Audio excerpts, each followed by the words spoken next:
नमस्कार, स्वागत है आपका राज्यसभा टीवी में। आपके साथ मैं हूं अभिलाषा पाठक। आज बुलेटिन में आपको बताएंगे प्रधानमंत्री नरेंद्र मोदी ने लॉकडाउन की वजह से प्रभावित हुए औद्योगिक इकाइयों को दूसरे राहत पैकेज देने के लिए गृह मंत्री अमित शाह और वित्त मंत्री निर्मला सीतारमण के अलावा कई प्रमुख मंत्रियों के साथ बैठक की, विचार विमर्श किया। इसमें आर्थिक मंत्रालय के अधिकारी भी मौजूद थे। इसके अलावा बात होगी कि आरबीआई ने भी आज सार्वजनिक और निजी क्षेत्रों के बैंकों से आर्थिक मदद को लेकर बैठक की है, स्थिति को लेकर बैंकों की बैठक की है। साथ ही हम जानेंगे कि स्पेशल ट्रेन्स जो चलाई गई हैं देश के अलग अलग हिस्सों में फंसे हुए प्रवासी मजदूरों, छात्रों और पर्यटकों को उनके गंतव्य स्थान तक पहुंचाने के लिए, उससे अब काफ़ी राहत मिल रही है सभी फंसे हुए लोगों को जो अपने घर पहुंचने की कवायद में लग गए हैं। साथ ही जानेंगे कि लॉकडाउन 3 में जो जोन में बांटा गया है, रेड, ऑरेंज और ग्रीन में सभी जिलों को, उसके हिसाब से क्या नए नियम हैं, दिशा निर्देश जो सरकार ने जारी किए हैं, उसके बारे में आपको विस्तार से बताएंगे। साथ ही जानेंगे कि राज्यों में कोरोना वायरस की क्या स्थिति है, दुनिया में कोरोना वायरस की क्या स्थिति है, और जहां देश में आंकड़ा बेशक बढ़ा है कोविड-19 संक्रमित लोगों का, लेकिन सबसे राहत की खबर ये कि ठीक होने वालों का आंकड़ा भी तेजी से बढ़ रहा है। तो इस पर भी नजर डालेंगे। आप बने रहिए हमारे साथ। तो आइए शुरुआत करते हैं बड़ी खबर के साथ।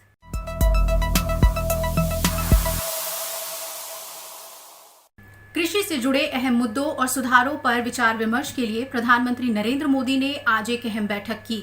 इस बैठक में छोटे और सीमांत किसानों की मदद, कृषि विपणन में सुधार, संस्थागत कर्ज मिलने में किसानों को आसानी हो और कृषि से जुड़े पाबंदियों में कुछ रियायतों पर जोर दिया गया।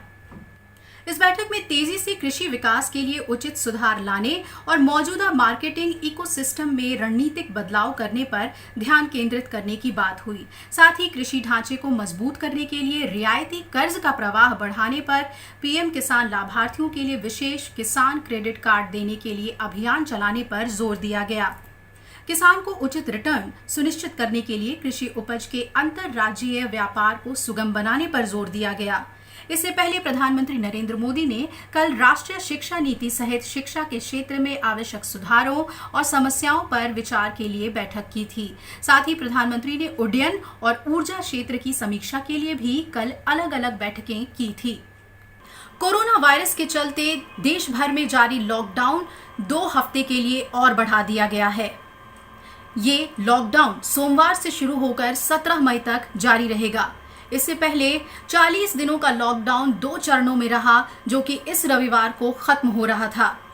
अब केंद्रीय गृह मंत्रालय ने लॉकडाउन के तीसरे चरण के लिए दिशा निर्देश जारी कर दिए हैं।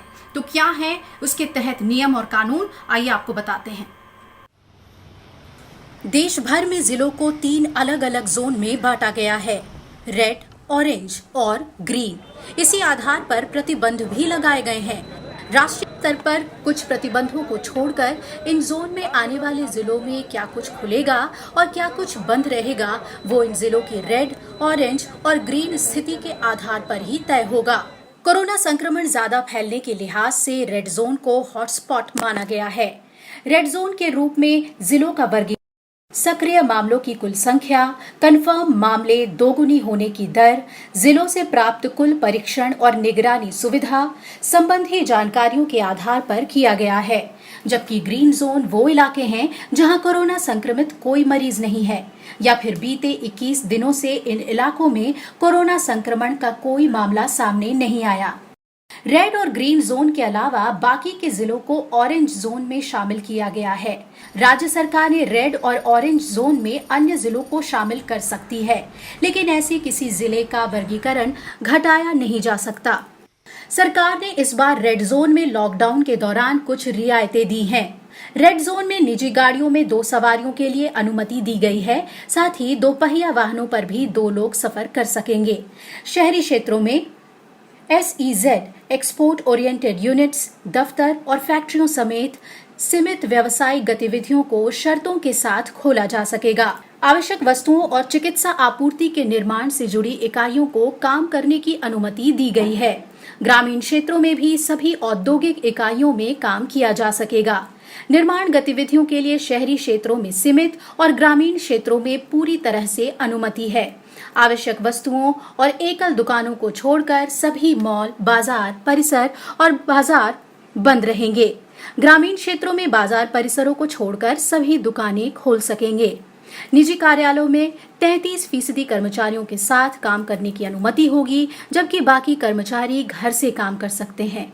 दिशा निर्देशों के मुताबिक सरकारी कार्यालय सीमित कर्मचारियों के साथ काम कर सकते हैं। रेड जोन में कंटेनमेंट जोन को छोड़कर इलेक्ट्रीशियन, रिपेयरिंग, मिस्त्री, प्लम्बर, बढ़ई आदि की सेवाएं दी जा सकेंगी। कृषि से जुड़े कामों में फसलों की बुवाई, कटाई, मत्स्य पालन और पशुपालन की अनुमति होगी। परिवहन के सभी तरह के साधन बंद होंगे। साइकिल, रिक्शा, ऑटो और टैक्सी की सुविधा बंद रहेगी। स्पा, सैलून और नाई की दुकानें भी नहीं खुलेंगी। ऑरेंज जोन में वो तमाम छूट जारी रहेंगी जो रेड जोन में दी गई हैं। साथ ही कुछ अन्य रियायतें भी दी गई हैं। ऑरेंज जोन में टैक्सी और कैब संचालन की अनुमति होगी। गाड़ियों में ड्राइवर 2 यात्रियों को ही बिठा सकेंगे। अनुमति प्राप्त गतिविधियों के लिए व्यक्तियों और वाहनों के जिलों में यात्रा की छूट होगी। हालांकि जिले के अंदर, जिले के बाहर आने जाने के लिए बसेस चलाने की अनुमति नहीं होगी। ग्रीन जोन में भी सभी आर्थिक गतिविधियों को अनुमति दी गई है। सभी तरह के दफ्तर और फैक्ट्रियां सशर्त काम कर सकेंगे। साथ ही समय समय पर कार्य परिसर को सैनिटाइज करना होगा। ग्रीन जोन में 50% सवारी बसें भी चल सकेंगी। सोशल डिस्टेंसिंग और मास्क का इस्तेमाल अनिवार्य होगा। कंटेनमेंट जोन में उच्च जोखिम वाले लोगों का पता लगाना और उन्हें क्वारंटाइन में रखने का काम जारी रहेगा। जिन लोगों में कोरोना संक्रमण से जुड़े लक्षण दिखाई देंगे, उनका परीक्षण किया जाएगा। संक्रमण के फैलाव को रोकने के लिए इलाके में प्रतिबंधों को सख्ती से लागू किया जाएगा और लोगों की आवाजाही बाधित रहेगी। Bureau report, Rajya Sabha TV. राष्ट्रपति रामनाथ कोविंद ने कहा है कि कोरोना की वजह से दुनिया आर्थिक वैश्वीकरण से अब स्वास्थ्य वैश्वीकरण की ओर आगे बढ़ेगी। एक अखबार को दिए इंटरव्यू में उन्होंने कहा कि इस महामारी ने भारत के स्वस्थ और मजबूत लोकतंत्र को और भी समृद्ध किया है। राष्ट्रपति ने कहा कि कोरोना महामारी ने दुनिया के सभी देशों, संस्थानों और व्यक्तियों के जीवन और सोच को प्रभावित किया है। उन्होंने कहा कि आबादी की दृष्टि से भारत दुनिया का दूसरा सबसे बड़ा देश तो है ही, हमारा जनसंख्या घनत्व भी बहुत अधिक है। इसके बावजूद भारतवासियों ने असाधारण संयम, सतर्कता और एकजुटता का परिचय दिया है। प्रधानमंत्री नरेंद्र मोदी के नेतृत्व की सराहना करते हुए राष्ट्रपति ने कहा कि इस गंभीर महामारी की रोकथाम के लिए प्रभावी कदम उठाए जा रहे हैं, जिसकी पूरी दुनिया में सराहना हो रही है। राष्ट्रपति ने कहा कि प्रधानमंत्री और मुख्यमंत्रियों के प्रभावी नेतृत्व एवं प्रयासों के बल पर भारत ने जिस तरह अब तक इस वैश्विक महामारी का सामना किया है, उसे इंडिया मॉडल के रूप में देखा जा सकता है। राष्ट्रपति ने कहा कि वसुधैव कुटुंबकम और जियो और जीने दो की भावना को सार्थक करते हुए भारत ने अब तक 100 से ज्यादा देशों को दवाइयां उपलब्ध कराई हैं। राष्ट्रपति ने विश्वास जताया कि आपदा के बाद हमारा देश और अधिक आत्मनिर्भर होकर उभरेगा। उपराष्ट्रपति एम वेंकैया नायडू ने कहा कि लॉकडाउन से पहले की सामान्य स्थिति को पाने के लिए हम क्या रणनीति अपनाते हैं, ये तो लॉकडाउन 3 में हमारे अपने आचरण और व्यवहार पर निर्भर करेगा। उन्होंने कहा कि 2 हफ्ते की लॉकडाउन की ये अवधि आगे की रणनीति तय करेगी। उपराष्ट्रपति ने कहा है कि कोरोना के कारण लॉकडाउन को 2 सप्ताह के लिए और बढ़ा दिया गया है। कोविड-19 के विरुद्ध देशव्यापी अभियान में ये एक महत्वपूर्ण पड़ाव है। अभी तक केंद्र सरकार राज्य सरकारों से परामर्श के साथ लोगों के हित में इस अभियान की रणनीति तय करती रही है। इस रणनीति के सकारात्मक परिणामों को सभी ने स्वीकारा है। उपराष्ट्रपति ने कहा कि लॉकडाउन के प्रावधानों में साफ स्वीकार किया गया है कि आर्थिक गतिविधियों को प्रारंभ कर जीवन और जीविका दोनों के बीच संतुलन बनाए रखने की आवश्यकता है। अब समय है कि नागरिक, राज्य सरकारें और सभी साझेदार इस अवसर का जिम्मेदारी पूर्वक सम्यक लाभ उठाएं। जरूरी है कि अर्थव्यवस्था को पुनः प्रारंभ करते समय भी हम इस संक्रमण को सीमित करने के अपने प्रयासों में तनिक भी ढील ना दें। उपराष्ट्रपति ने कहा कि मास्क पहनना, सोशल डिस्टेंसिंग, सामुदायिक समागम से बचना यह हमारे व्यवहार का भाग बने रहने चाहिए, नहीं तो अब तक की सारी सफलताएं, उपलब्धियां बेकार हो जाएंगी। उपराष्ट्रपति ने कोविड को commonality of vision, intent and determination के तौर पर परिभाषित किया है। उन्होंने कहा कि ये लड़ाई अभी भी जीती जानी बाकी है। उपराष्ट्रपति ने लोगों से मौजूदा चुनौती का साहसपूर्वक जिम्मेदारी से सामना करने की अपील की है। Bureau report, Rajya Sabha TV. उपराष्ट्रपति एम वेंकैया नायडू ने किसानों के सामने आ रही परेशानियों और चुनौतियों पर चिंता जाहिर करते हुए कहा कि कुछ ऐसी खबरें आ रही हैं कि किसानों को अपने कृषि उत्पाद, खासतौर पर फल और सब्जियां खराब होने के डर से सस्ते दामों में बेचना पड़ रहा है। जरूरी है कि इसके लिए अहम कदम उठाए जाएं। उपराष्ट्रपति ने कहा कि ऐसे में फल सब्जी उगाने वाले किसानों की कठिनाइयों को देखते हुए भारतीय रेल द्वारा मालगाड़ियों को चलाने का निर्णय समयानुकूल और सराहनीय है। इससे किसानों को अपने शीघ्र नष्ट होने वाले उत्पादों को बाजार तक ले जाने में बड़ी राहत मिलेगी। उपराष्ट्रपति ने उम्मीद जताई है कि राज्य सरकारों और जिला प्रशासन रेलवे की इस सुविधा का किसान लाभ उठाएंगे, जिससे किसानों को नुकसान न हो। वो सुनिश्चित करें कि किसानों के उत्पाद खेतों से निकटवर्ती रेलवे स्टेशन तक सुगमता से पहुंच सके। देश में लॉकडाउन के बीच छात्रों के मन में अपने भविष्य को लेकर कई तरह की आशंकाएं और चिंताएं हैं। छात्रों की इन्हीं आशंकाओं को दूर करने और उनसे बात करने के लिए केंद्रीय मानव संसाधन विकास मंत्री रमेश पोखरियाल निशंक ने छात्रों से संवाद करने का फैसला किया है।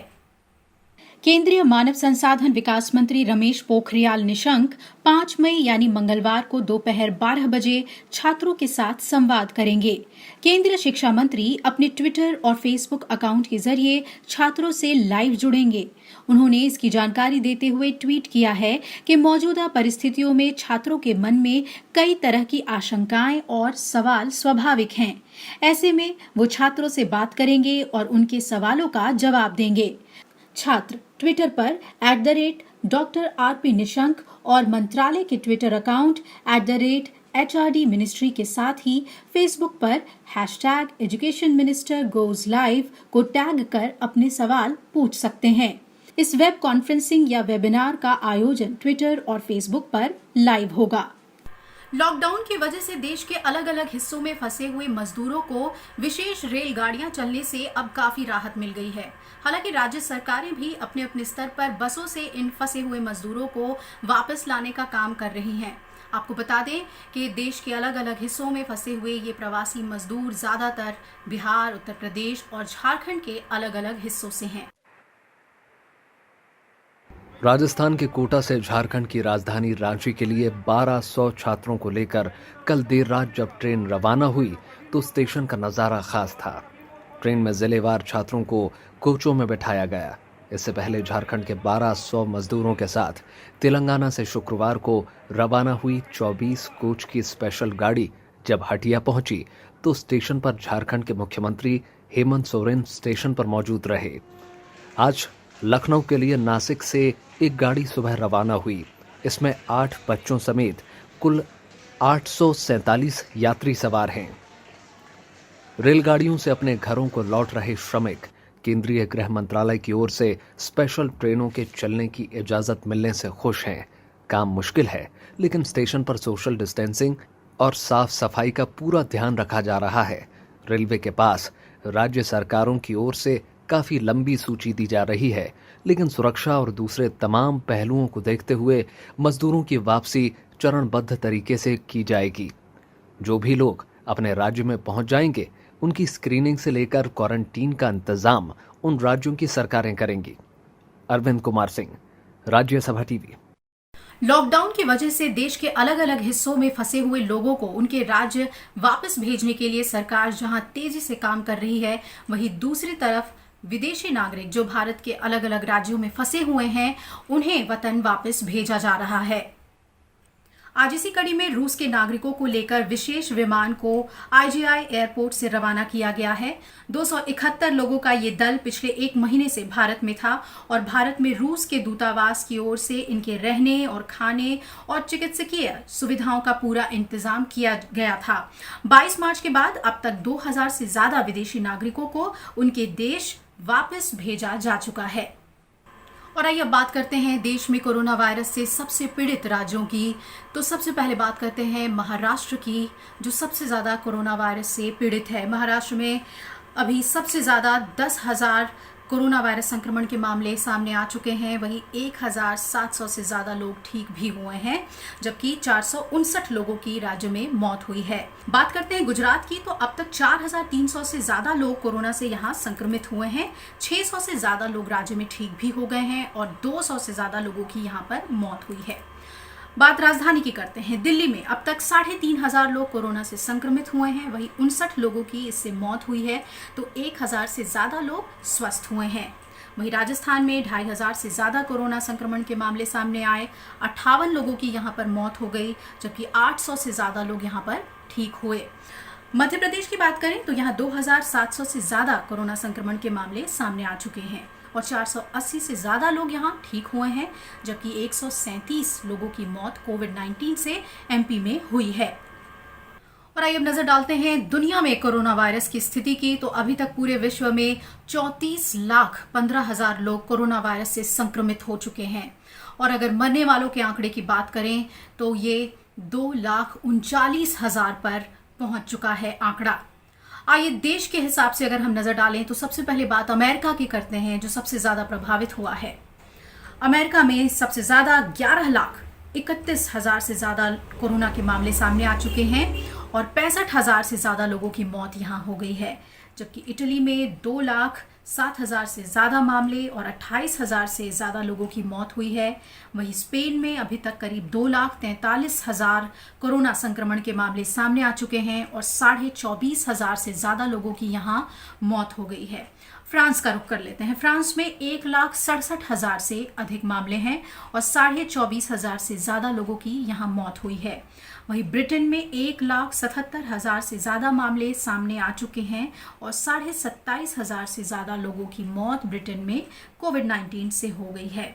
इसके अलावा जर्मनी, रूस और तुर्की में भी 1-1 लाख से ज्यादा कोरोना संक्रमण के मामले सामने आए हैं और यहां हजारों लोगों की मौत कोविड-19 से हो गई है। वक्त हो चला एक ब्रेक का, फौरन हाजिर होंगे, आप बने रहिए हमारे साथ।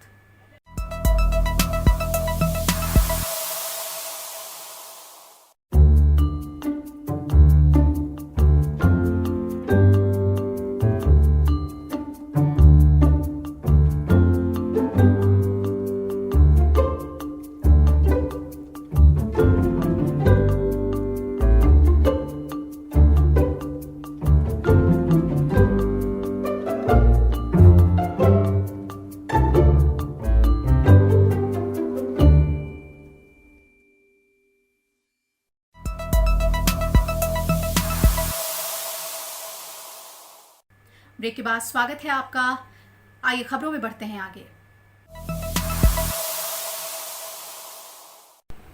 सेना के तीनों अंगों के साथ Indian coast guard corona warriors को अपने अपने तरीके से सम्मान देने के लिए तैयार हैं। 3 मई को श्रीनगर से त्रिवेंद्रम तक, असम के डिब्रूगढ़ से गुजरात के कच्छ तक भारतीय लड़ाकू विमान और सेना के परिवहन विमान उड़ान भरेंगे और देश के प्रमुख कोविड-19 अस्पतालों के सामने सेना के बैंड प्रदर्शन के साथ अस्पतालों पर फूल भी बरसाएंगे। इंडियन कोस्ट गार्ड ने भी सेना की मुहिम से खुद को जोड़ते हुए देश के 25 तटीय जल सीमा स्थानों पर तैनात 46 जहाजों को लाइटिंग से सजाने और 10 हेलीकॉप्टरों से अस्पतालों पर पुष्प वर्षा करने का फैसला लिया है। आपको बता दें, रक्षा मंत्रालय ने आज बताया कि नौसेना बेस सेंटर पर तैनात जहाजों में रोशनी करेगी और नेवी एविएशन के हेलीकॉप्टर अस्पतालों पर पुष्प वर्षा करेंगे।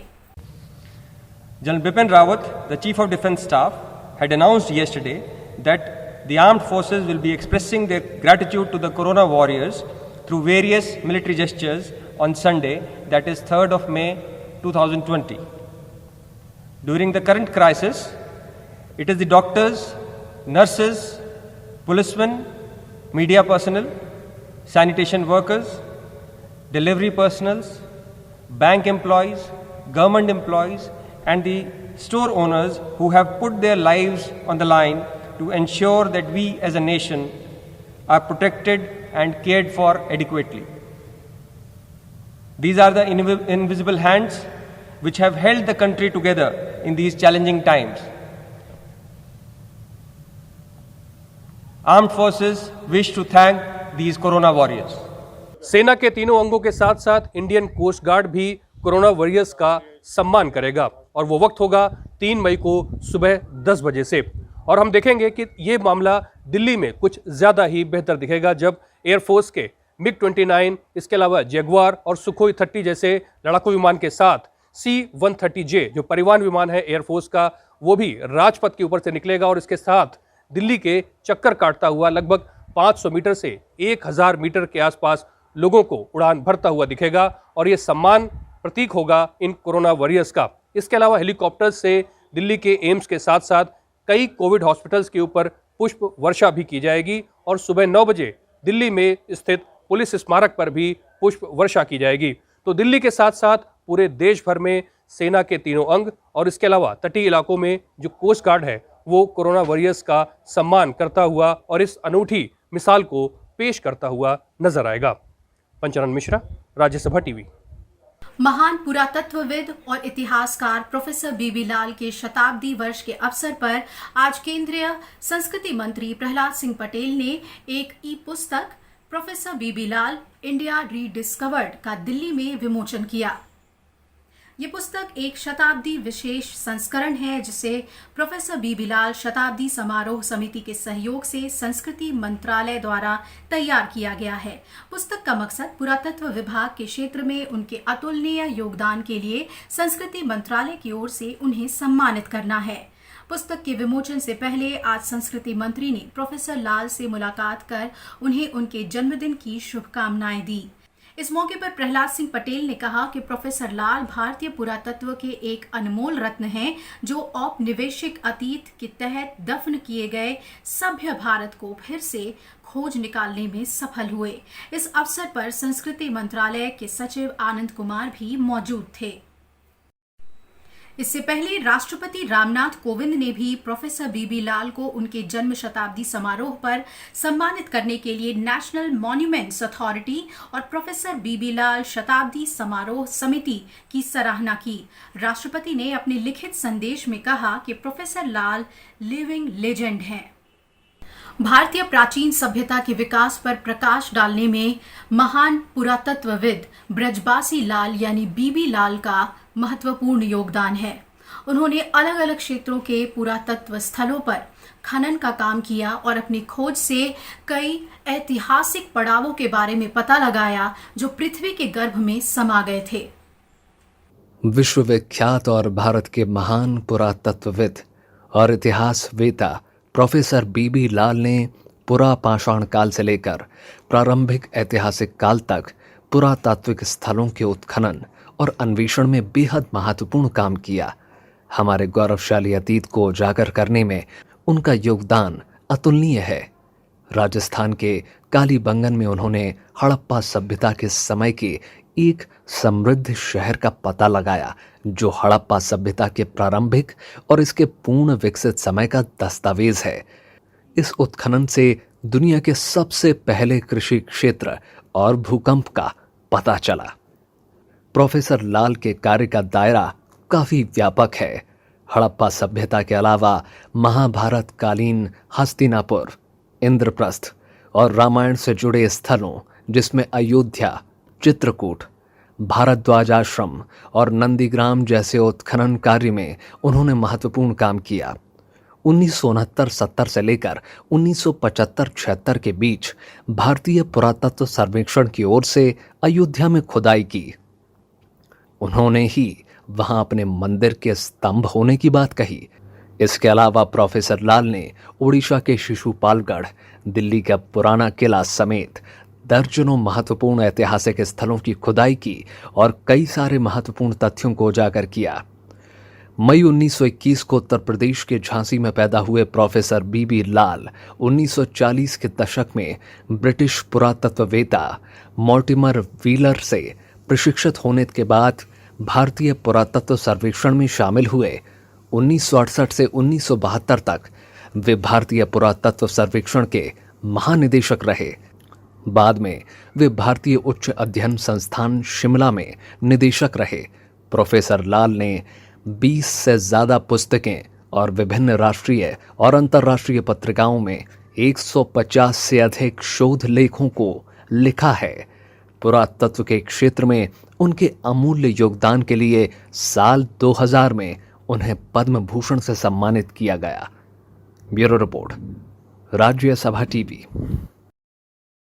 लॉकडाउन और कर्फ्यू के बीच केंद्र सरकार और राज्य सरकारों के अलावा कई सामाजिक संस्थानें गरीबों, जरूरतमंदों और बेसहारा लोगों के लिए मददगार साबित हो रहे हैं।